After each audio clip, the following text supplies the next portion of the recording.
नमस्कार दोस्तों, आप सभी का एक बार फिर से स्वागत है आप सभी के अपने YouTube चैनल डियर गुरुजी पर। दोस्तों, आज के इस वीडियो में हम आपके लिए जीके के बहुत ही ज़्यादा इंपॉर्टेंट क्वेश्चन लेकर आए हैं। तो सभी से रिक्वेस्ट है कि वीडियो को पूरा देखिए, क्योंकि हर एक क्वेश्चन आपके लिए होने वाला है बहुत ही ज़्यादा इंपॉर्टेंट। ठीक है, तो सभी को गुड मॉर्निंग।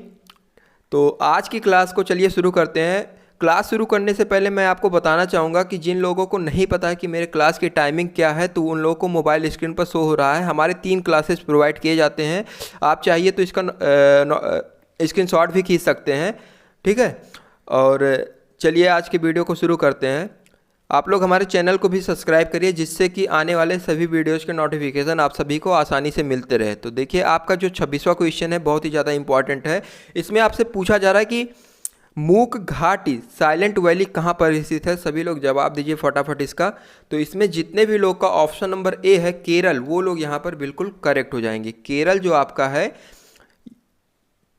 केरल में ही मूक घाटी साइलेंट वैली स्थित है। ठीक है, और ये आपका साइलेंट वैली, इसको हिंदी में कहते हैं शांति घाटी। ठीक है, और ये भारत के दक्षिण राज्य केरल में स्थित है। सभी लोग इसको जान लें। ऑप्शन नंबर ए जितने भी लोग का आ रहा है वो लोग बिल्कुल करेक्ट हो जाएंगे।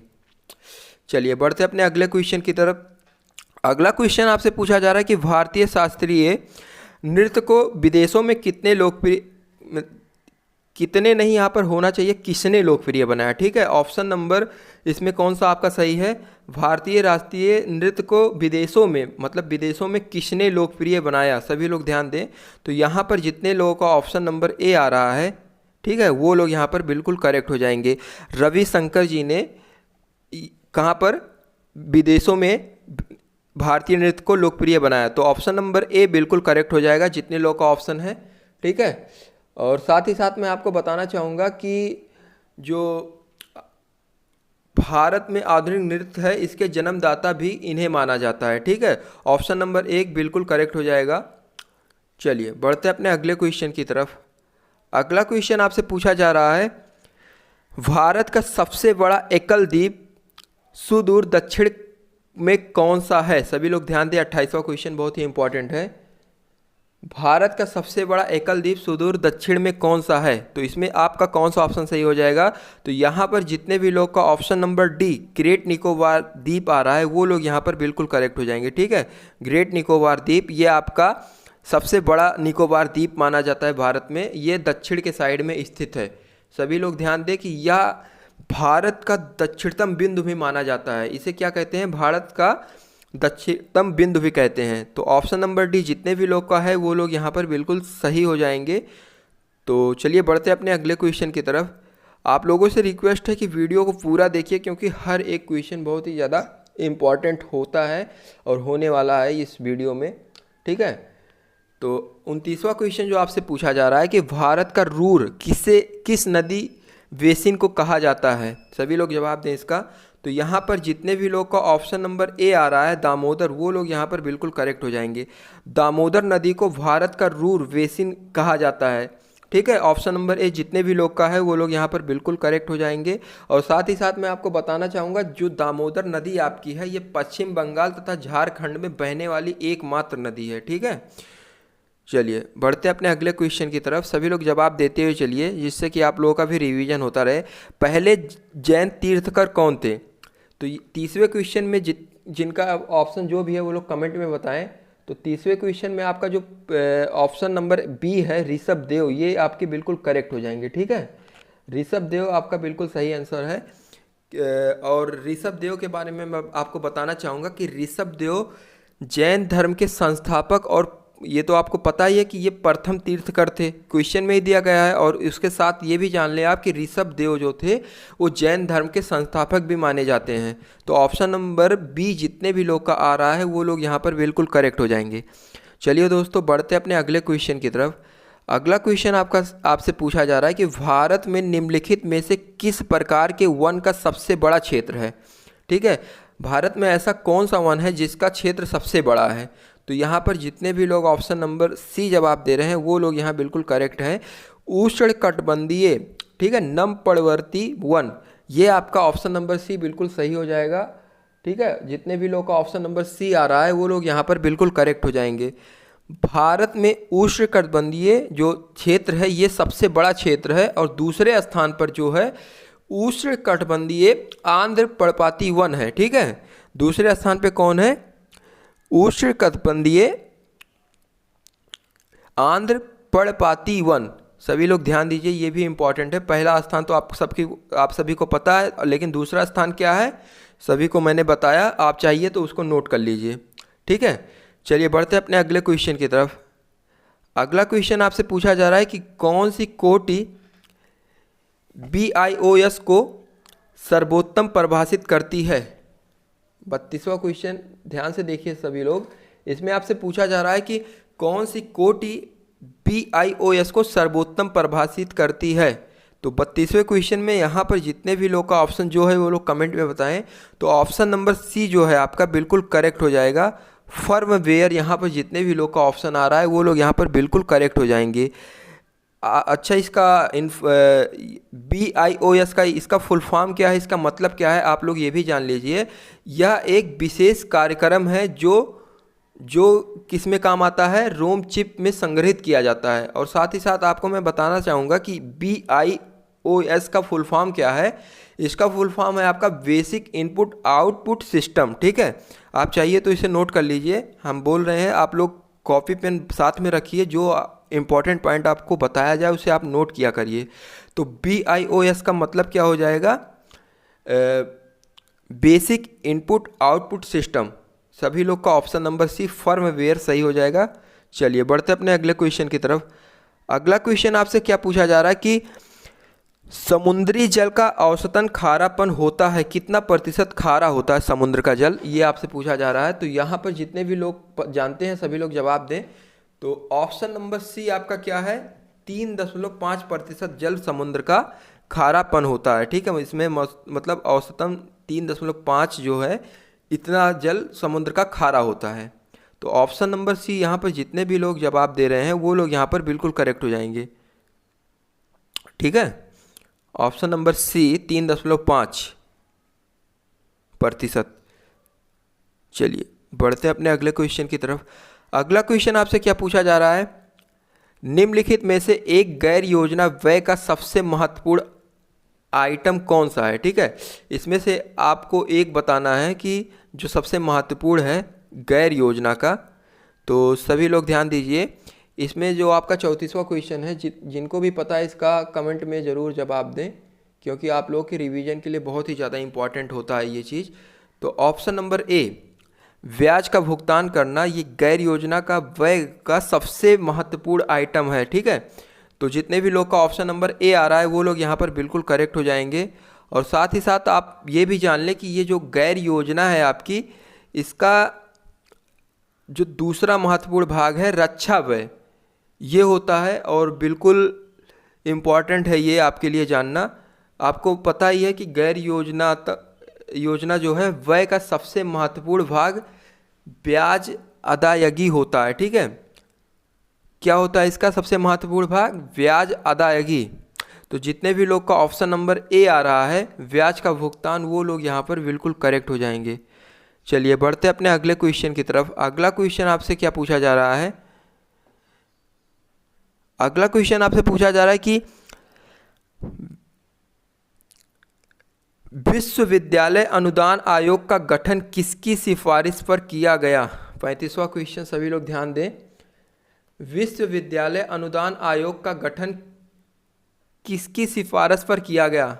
तो यहाँ पर जितने भी लोग का ऑप्शन नंबर बी आ रहा है वो लोग यहाँ पर बिल्कुल करेक्ट हो जाएंगे। ऑप्शन नंबर बी आपका क्या है, डॉक्टर सर्वपल्ली राधाकृष्ण।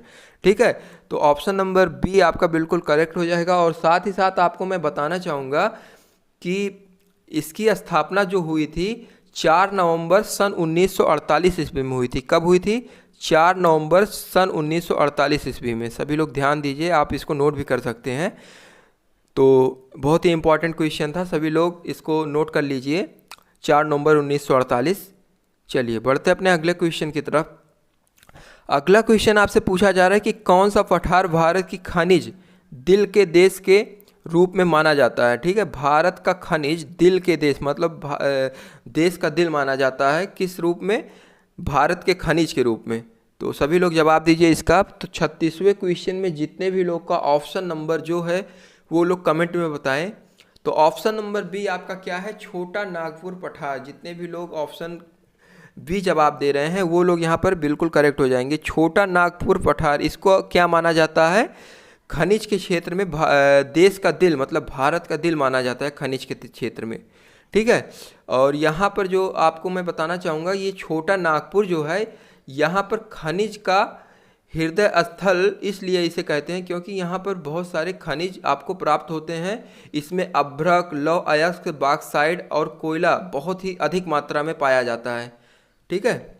चलिए बढ़ते अपने अगले क्वेश्चन की तरफ। सभी लोग ध्यान दीजिए, अगला क्वेश्चन आपसे कह रहा है कि फ्रेंच ओपन 2016 के पुरुष एकल विजेता कौन हैं, बताइए। 2016 में जो पुरुष एकल विजेता हैं फ्रेंच ओपन में वो कौन है, सभी लोग ध्यान दीजिए, बहुत ही इंपॉर्टेंट क्वेश्चन है आपका। इसमें क्या हो जाएगा, ठीक है, इसमें आपका कौन सा ऑप्शन सही है, सभी लोग जवाब देने की कोशिश कीजिए।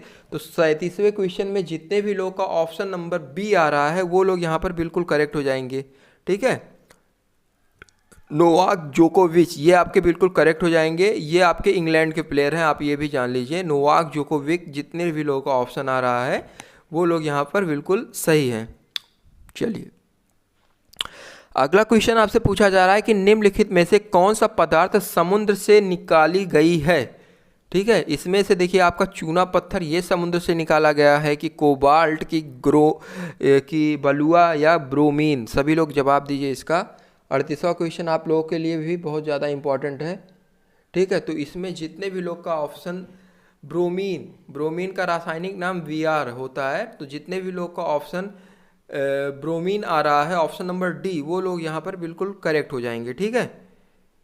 और साथ ही साथ आप ये भी जान लीजिए, यह समुद्र में मुख्यतः पाया जाता है और सबसे ज़्यादा मतलब समुद्र में ही इसे पाया जाता है, ठीक है।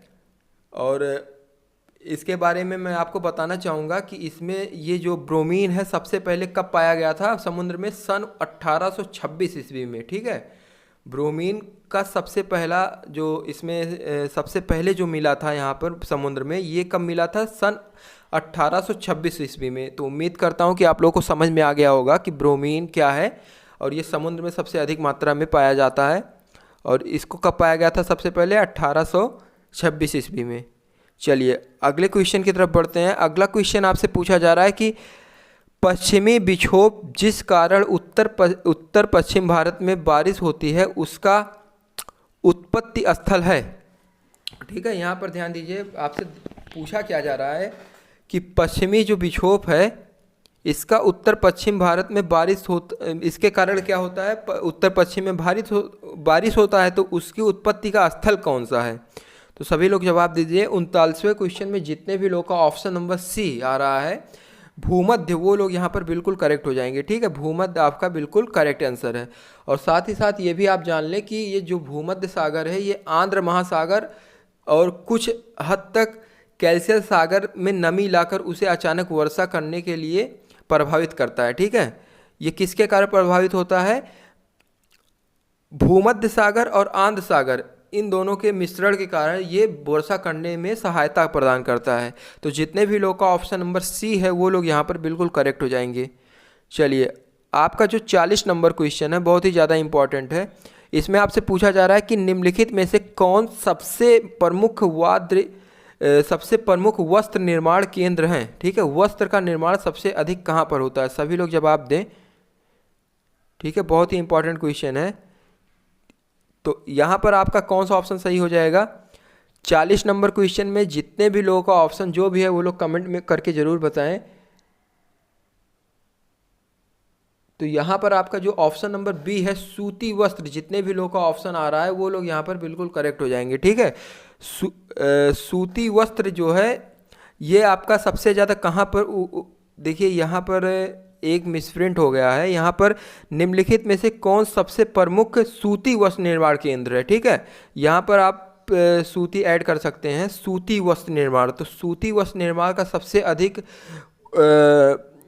निर्माण कहाँ पर किया जाता है, ये आपका महाराष्ट्र। ऑप्शन नंबर बी, जितने भी लोग का ऑप्शन आ रहा है वो लोग यहाँ पर बिल्कुल करेक्ट हो जाएंगे, ठीक है।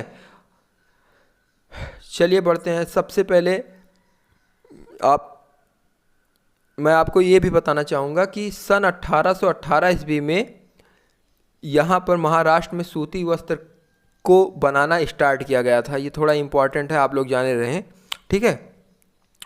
चलिए बढ़ते अपने अगले क्वेश्चन की तरफ। अगला क्वेश्चन आपसे क्या पूछा जा रहा है कि टेलीफोन नेटवर्क के तारों पर डेटा संचारण द्वारा इंटरनेट उपलब्ध कराने के लिए कौन सा प्रौद्योगिकी इस्तेमाल किया जाता है? कौन सी प्रौद्योगिकी का इस्तेमाल किया जाता है? सभी लोग ध्यान दीजिए 41वें नंबर क्वेश्चन में। यहाँ पर जितने भी लोगों का आंसर जो है वो लोग जवाब दें, ठीक है। अंशु, कौन सा ऑप्शन सही है? तो यहाँ पर जितने भी लोग का 41वें नंबर क्वेश्चन में जो भी ऑप्शन है सभी लोग कमेंट में बताएं। तो ऑप्शन नंबर डी आपका जो है डिजिटल सब्सक्राइबर लाइन, ये लोग बिल्कुल करेक्ट हो जाएंगे। ऑप्शन नंबर डी जितने भी लोग जवाब दे रहे हैं। और साथ ही साथ आप लोग ये भी जान लें कि जो आपका ये डिजिटल सब्सक्राइब लाइन्स है ये दुनिया भर में सभी डिवाइसों से लिंक है, ठीक है। और इंटरनेट प्रोटोकॉल का उपयोग आप लोग इसी के माध्यम से करते हैं। तो बहुत ही इंपॉर्टेंट है। जितने भी लोग का ऑप्शन नंबर डी आ रहा है वो लोग यहाँ पर बिल्कुल करेक्ट हो जाएंगे। चलिए बढ़ते हैं अपने अगले क्वेश्चन की तरफ। रिंकी, बंद कर दो उसको। अगला क्वेश्चन आपसे पूछा जा रहा है कि भारत की 12वीं पंचवर्षीय योजना का मुख्य उद्देश्य क्या है? सभी लोग ध्यान दीजिए, 42 नंबर क्वेश्चन आपके लिए इम्पॉर्टेंट है। तो यहाँ पर आप लोग ध्यान देने की कोशिश कीजिए। आपका जो ऑप्शन नंबर डी है तेज, सतत और आर्थिक सम्मिलित विकास, ठीक है, ये आपका बिल्कुल यहाँ पर सही हो जाएगा। ऑप्शन नंबर डी जितने भी लोग का ऑप्शन आ रहा है वो लोग बिल्कुल करेक्ट हो जाएंगे। और साथ ही साथ आप लोग ये भी जान लें कि इसको वर्ष 2012 में शुरू किया गया था और 2017 तक की इसकी योजना थी, ठीक है। 2012 से 2017 तक सभी लोग ध्यान दीजिए, इसकी काल अवधि कब तक थी? 2012 से 2017 तक। तो जितने भी लोग ऑप्शन नंबर डी जवाब दे रहे हैं वो लोग यहाँ पर बिल्कुल करेक्ट हो जाएंगे। चलिए दोस्तों बढ़ते अपने अगले क्वेश्चन की तरफ। अगला क्वेश्चन जो आपसे पूछा जा रहा है कि संवैधानिक उपचारों का अधिकार के तहत आता है, ठीक है। संवैधानिक उपचार जो है अधिकार के तहत आता है, किस अधिकार के तहत आता है? तो 43वें क्वेश्चन में जितने भी लोग ऑप्शन नंबर ए जवाब दे रहे हैं मौलिक अधिकार, वो लोग बिल्कुल करेक्ट हो जाएंगे। और ये अधिकार किसने दिलवाया था? इसे डॉक्टर भीमराव अंबेडकर ने कब अनुच्छेद 32 के संविधान में इस अधिकार को दिलवाया था और इस संविधान को आत्मा प्रदान की थी, ठीक है। तो भीमराव अंबेडकर जी ने इस अधिकार को अनुच्छेद 32 में अधिकार दिलवाया था, ठीक है। जितने भी लोग नहीं जानते वो लोग जान लें कि ये मौलिक अधिकार के जन्मदाता कौन है जिन्होंने अधिकार दिलाया था? वो हैं आपके भीमराव अंबेडकर। और अनुच्छेद 42 में इसका अधिकार है, अनुच्छेद 32 में। तो जितने भी लोग का ऑप्शन नंबर ए है वो लोग यहाँ पर बिल्कुल करेक्ट हो जाएंगे। चलिए उम्मीद करता हूँ आप लोग को समझ में आ गया होगा। चलिए बढ़ते अपने अगले क्वेश्चन की तरफ। अगला क्वेश्चन आपसे पूछा जा रहा है कि किसान क्रेडिट कार्ड योजना किस वर्ष लागू की गई? सभी लोग ध्यान दीजिए, जो आपका किसान क्रेडिट योजना है ये किस वर्ष लागू की गई? तो यहाँ पर जितने भी लोग ऑप्शन नंबर बी जवाब दे रहे हैं वो लोग यहाँ पर बिल्कुल करेक्ट हो जाएंगे। ऑप्शन नंबर बी आपका क्या है? सन 1998 से 1999 के बीच क्या है? किसान क्रेडिट योजना लागू की गई। सभी लोग का ऑप्शन नंबर बी सही हो जाएगा। और ऑप्शन नंबर बी में जो है एक इम्पॉर्टेंट बात ये भी है कि किसान क्रेडिट योजना जो है आपकी सन 1998 1999 आरंभ की गई, ये तो पता ही है, क्वेश्चन में दिया गया है। और उसके साथ ये भी जान लें कि इसके द्वारा जो है किसानों को 50,000 रुपये से 1 लाख रुपये तक का लोन आसानी से मिल जाता है, ठीक है। कहाँ से कहाँ तक का लोन? 50,000 रुपये से 1 लाख रुपये तक का लोन आसानी से मिल जाता है, ठीक है। बहुत ही इंपॉर्टेंट है। इस योजना के तहत लोन अगर किसानों को लेना होता है तो वो लोग इतना लोन ले सकते हैं। तो चलिए बढ़ते हैं अपने अगले क्वेश्चन की तरफ। अगला क्वेश्चन आपसे जो पूछा जा रहा है कि संयुक्त राष्ट्र संघ की सरकारी भाषाएं क्या है? सभी लोग ध्यान दीजिए, 45 नंबर क्वेश्चन जो आपका अमेरिका है, संयुक्त राष्ट्र संघ, इसकी सरकारी भाषाएं क्या है? तो उम्मीद करता हूं कि आप लोग को इसका आंसर पता होगा क्योंकि थोड़ा कॉमन क्वेश्चन है। इस तरीके के क्वेश्चन बहुत ज़्यादा पूछे जाते हैं। तो इसमें जितने भी लोग का ऑप्शन नंबर बी आ रहा है, अंग्रेजी और फ्रेंच, ये देखिए बहुत ही कॉमन क्वेश्चन है, लगभग बहुत लोगों को पता होगा। अंग्रेजी और फ्रेंच ये जो है यूएसए में, अमेरिका में बोली जाने वाली सबसे अधिक मतलब सबसे ज़्यादा यूज होता है इसका। तो ये अमेरिका में बोले जाने वाली भाषा बहुत ही इंपॉर्टेंट है, अंग्रेजी और फ्रेंच। जितने भी लोग का ऑप्शन नंबर बी आ रहा है जवाब, वो लोग यहाँ पर बिल्कुल करेक्ट हो जाएंगे। सबसे अधिक बोले जाने वाली भाषा है अमेरिका में। ठीक है, उम्मीद करता हूँ कि आप लोग को समझ में आ गया होगा। चलिए बढ़ते हैं अपने अगले क्वेश्चन की तरफ। देखिए आपका जो अगला क्वेश्चन आपसे पूछा जा रहा है कि रास विहार बोस द्वारा संगठित भारतीय स्वतंत्रता लीग किस संगठन का एक अग्रदूत है। 47 नंबर क्वेश्चन, सभी लोग ध्यान दें और जवाब देने की कोशिश करें।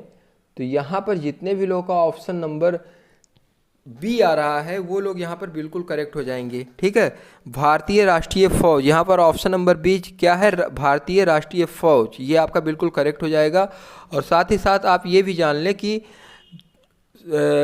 रास बिहारी बोस ने जून 1942 ईस्वी के बैंकॉक सम्मेलन में इसको लागू किया था। ठीक है, सन कब, सन 1942 ईस्वी में बैंकॉक के सम्मेलन में इसको लागू किया गया था। सभी लोग ध्यान में रखें, सन 1942 ईस्वी में। ठीक है, रास बिहारी बोस द्वारा संगठित भारतीय स्वतंत्रता लीग किस संगठन का एक अग्रदूत है, तो आपका आंसर है भारतीय राष्ट्रीय फौज। ठीक है, सभी लोग इसको अच्छे से देख लें, बहुत ही इंपॉर्टेंट क्वेश्चन है। चलिए बढ़ते हैं अपने अगले क्वेश्चन की तरफ।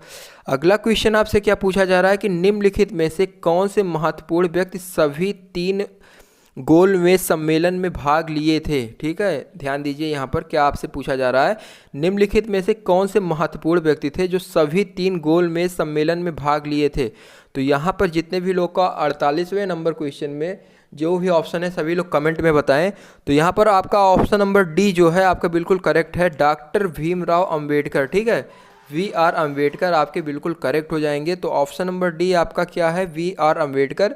और साथ ही साथ आप ये भी जान लें कि डॉक्टर भीमराव अंबेडकर ने तीनों गोलमेज सम्मेलन में भाग लिया था और द्वितीय गोलमेज सम्मेलन में भी कांग्रेस का प्रतिनिधित्व महात्मा गांधी ने किया था।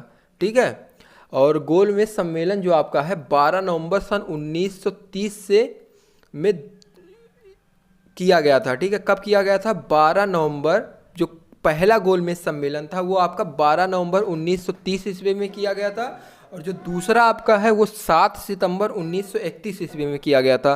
तो जितने भी लोग ऑप्शन नंबर डी जवाब दे रहे हैं कि इसका सम्मेलन में भाग लेने वाले व्यक्ति कौन थे, तो सबसे प्रमुख व्यक्ति जो थे डॉक्टर भीमराव अंबेडकर जी थे। चलिए बढ़ते अपने अगले क्वेश्चन की तरफ। अगला क्वेश्चन आपसे जो पूछा जा रहा है, मौजूदा समय में महिलाओं और बच्चों के कल्याण के लिए लागू किए गए कार्यक्रमों को व्यवस्थित करने के उद्देश्य हेतु जननी सुरक्षा योजना का शुभ आरंभ किसके जन्म दिवस पर हुआ। सभी लोग जवाब दीजिए, बहुत ही इंपॉर्टेंट क्वेश्चन है, चिटका। तो इसमें आपका जो भी ऑप्शन है सभी लोग जवाब दें।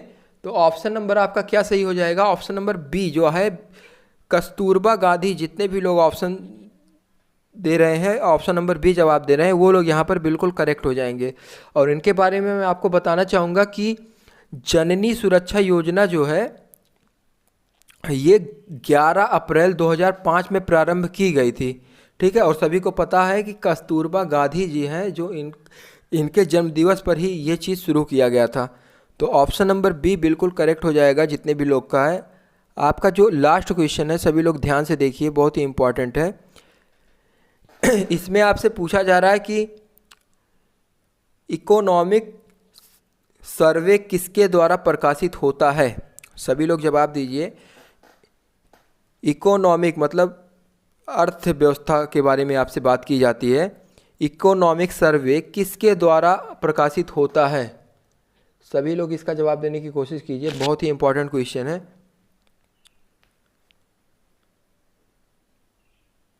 तो आपका ऑप्शन क्या सही हो जाएगा, लास्ट क्वेश्चन है, बहुत ही इंपॉर्टेंट है।